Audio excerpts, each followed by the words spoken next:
Chat ಮಾಡಬೇಕಾದ್ರೆ ನಮ್ಮ ಫೀಲಿಂಗ್ಸ್ನ ವ್ಯಕ್ತಪಡಿಸೋಕೆ emojis ಕಳಿಸ್ತೀವಿ. ನಗು, ಕೋಪ, ನಾಚಿಕೆ, ಪ್ರೀತಿ ಹೀಗೆ ಬೇರೆ ಬೇರೆ ಎಮೋಜಿಸ್ ಇದೆ.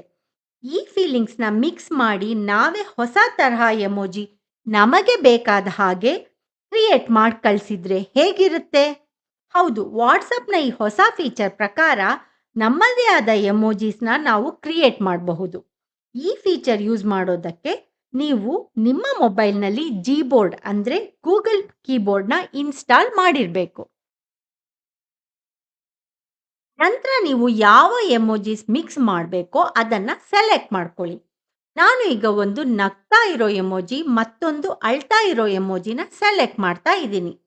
ಹೀಗೆ 2 ಎಮೋಜಿ ಸೆಲೆಕ್ಟ್ ಮಾಡಿದ ತಕ್ಷಣ ಇವೆರಡು ಸೇರಿ ಹೊಸ ಎಮೋಜಿ ಕ್ರಿಯೇಟ್ ಆಗಿ ಹೀಗೆ ಎಲ್ಲ ಹೊಸದಾಗಿ ಕ್ರಿಯೇಟ್ ಆಗಿರೋ ಎಮೋಜಿಸ್ ಲಿಸ್ಟ್ ಆಗತ್ತೆ.